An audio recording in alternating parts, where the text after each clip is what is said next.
இன்னைக்கு just a மினிட்ல நம்ம பன்னீர் எக் கிரேவி தாங்க பார்க்க போறோம். என்னோட ஸ்டைல்ல பார்க்கலாமா? வாங்க. வித்தவுட் பன்னீர் நான் அதுக்கு பதிலா எக் எடுத்திருக்கேன். நான் வந்து 5 முட்டை எடுத்திருக்கேன். நீங்க மினிமம் 3 முட்டையாவது எடுத்துக்கோங்க. அப்பதான் நம்ம முட்டை வேக வச்சதுக்கப்புறம் பன்னீர் மாரி கியூப் ஷேப்ல வெட்டும்போது ரொம்ப கரெக்ட்டா வரும். முட்டை உடைக்கும்போது ஓடு விழுகாம பார்த்துக்கோங்க. இல்லன்னா நமக்கு வயிறு வலி பிரச்சனை வரும்.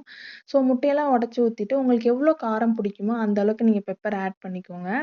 உப்பும் வந்து 1 ஸ்பூன் நான் போட்டிருக்கேன். நல்லா இத மிக்ஸ் பண்ணிக்கோங்க. அதாவது சால்ட்டும், பெப்பரும் நல்லா எக்கோட மிக்ஸ் ஆனா அது ஒரு தனி டேஸ்ட் தான். அதுக்கப்புறம் நான் வந்து கோகனட் ஆயில் 1 ஸ்பூன் ஆட் பண்ணிட்டு நல்லா மிக்ஸ் பண்ணிக்கிட்டேன். நான் இன்னைக்கு வந்து அவன்ல தான் வைக்க போறேன். அவன்ல வச்சு இன்னைக்கு எக் வந்து வேக வைக்க போறேன். அவன் இல்லாதவங்க ஒரு கிண்ணத்துல ஸ்டாண்ட் போட்டு தண்ணி வச்சு 10 மினிட்ஸ் வேக வச்சுக்கோங்க. நான் 8 மினிட்ஸ் அவன்ல வேக வச்சுட்டேன். எப்படி இருக்கு பாருங்க. சைடுல நம்ம வந்து வெஜிடபிள்ஸ் கட் பண்ண ஆரம்பிச்சிடலாம். பெரிய வெங்காயம், 3 தக்காளி எடுத்துக்கோங்க. நல்லா கட் பண்ணி எடுத்துக்கோங்க. இது நம்ம மிக்ஸியில தான் அடிக்க போறோம். அதுக்கான ப்ராசஸ் இப்ப பார்க்கலாம் வாங்க. அடுப்ப ஆன் பண்ணிட்டு கடாய் வச்சுக்கோங்க. கடாய் சூடானதுக்கப்புறம் எண்ணெய் ஊத்திக்கோங்க.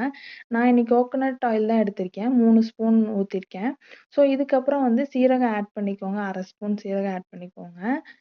சேனல இன்னும் சப்ஸ்கிரைப் பண்ணலனா கண்டிப்பா சப்ஸ்கிரைப் பண்ணி சப்போர்ட் பண்ணுங்க. இந்த வீடியோ உங்களுக்கு பிடிச்சிருக்கும்னு நினைக்கிறேன். லைக் பட்டனும் கொஞ்சம் பிரஸ் பண்ணிருங்க. இதுக்கப்புறம் நம்ம வெட்டி வச்சிருக்க பெரிய வெங்காயம் ஆட் பண்ணிக்கலாம். பெரிய வெங்காயம் ரொம்பவும் வதங்க வேணாம். ரொம்பவும் கோல்டன் ப்ரவுன் ஆக வேணாம். லைட்டா வதக்குனா போதும். இதுக்கப்புறம் வந்து இஞ்சி பூண்டு பேஸ்ட் ஆட் பண்ணிக்கோங்க. இஞ்சி பூண்டு பேஸ்ட்ட நீங்க அரைச்சு ரெடியா வச்சிரல அப்படின்னாலும், பூண்டாவது ஆட் பண்ணிக்கோங்க. நானும் இன்னைக்கு கடையில வாங்குன இஞ்சி பூண்டு பேஸ்ட் தான் ஆட் பண்ணியிருக்கேன். நல்லா வதக்கி விட்டுக்கோங்க. இப்ப நம்ம நெக்ஸ்ட் வெட்டி வச்சிருந்தா 3 தக்காளி தான் ஆட் பண்ணிக்க போறோம். தக்காளி ஆட் பண்ணிட்டு நல்லா வதக்கி விட்டுக்கோங்க. ரொம்ப வதங்க வேணாம். லைட்டா மேலோட்டமா வதங்குனா போதும். ஏன்னா அது ஒரு வாசனையா இருக்கும். அதனால தான். நெக்ஸ்ட் நம்ம ஒரு மிக்ஸி ஜார்ல எடுத்து இப்ப நம்ம வதக்குனத ஃபுல்லா வந்து அரைச்சுக்கலாம். ஆ அரைக்கும்போது தண்ணி கண்டிப்பா விடாதீங்க. ஏன்னா தக்காளி இருக்கனால தக்காளியே நமக்கு தண்ணி குடுக்கும்.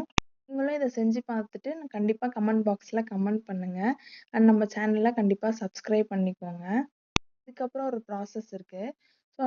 அதே கடாய நீங்க ஆன் பண்ணிட்டு அடுப்புல அ நம்ம பட்டர் போட்டிருக்கேன். பட்டர் இல்ல அப்டின்னா, நீங்க ஆயிலே யூஸ் பண்ணலாம். எந்த ஆயிலா இருந்தாலும் ஒண்ணும் பிரச்சனை இல்ல. பட் நம்ம பட்டர் போடும்போது ஒரு வாசனை வருமேங்க. சூப்பரா இருக்கும். ஏன்னா பட்டர் போடும்போது நமக்கு எக்ஸ்ட்ரா டேஸ்ட் குடுக்கும். அதனால தான் நான் வந்து பட்டர் ப்ரிஃபர் பண்றேன்.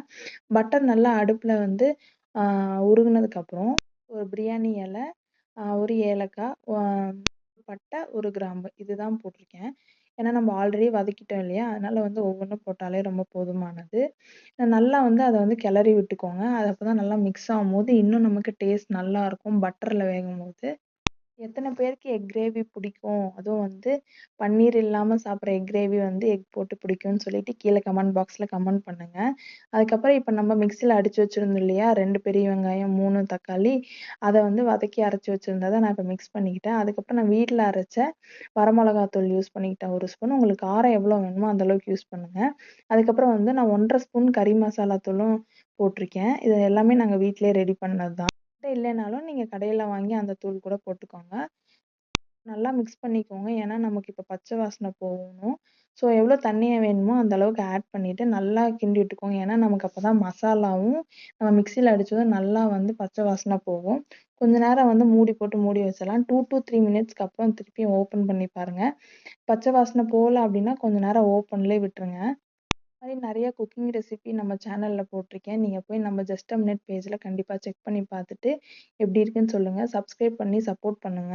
பாருங்க இப்ப நல்லா கொதிச்சிருச்சு. நம்ம இந்த டைம்ல வந்து நம்ம அவன்ல வச்சிருந்த எக் வேக வச்சிருந்தோம் இல்லையா? அத நல்லா பன்னீர் ஷேப்ல கட் பண்ணி போட்டுருக்கேன். எந்த அளவுக்கு இருக்கு பாருங்க. பார்க்க பன்னீர் மாரி தான் இருக்கும். ஆனா டேஸ்ட் ரொம்ப சூப்பராவே இருக்கும். உங்களுக்கு எடுத்து காட்டுறேன் பாருங்களேன். வரமாட்டேங்குது. அவ்ளோ சாஃப்ட்டா இருக்கு. கீழ விழுந்துருது. இந்த மாரி நம்ம கியூப் ஷேப்ல வெட்டியிருக்கோம். எங்க வீட்ல எல்லாருக்குமே இது ரொம்ப பிடிச்சிருந்துச்சு. நான் வந்து இது 3 டைம் ட்ரை பண்றேன். ஒரு டைம் கூட ஃப்ளாப் ஆனதே இல்ல. இது கூட நீங்க சப்பாத்தி, தோசை, நான் எது வேணாலும் வச்சு சாப்பிடலாம். நான் வந்து இன்னைக்கு சப்பாத்தி தான் பண்ணியிருந்தேன். அதோட லிங்க்கும் கீழ தரேன். சாஃப்ட் சப்பாத்தி பாருங்க. நம்ம சேனலோட ஹிட் வீடியோ அதுதான். சாஃப்ட்டா இருக்குன்னு சொல்லிட்டு. Chapati with paneer egg gravy பார்த்துட்டீங்களா? இன்னைக்கு ரொம்ப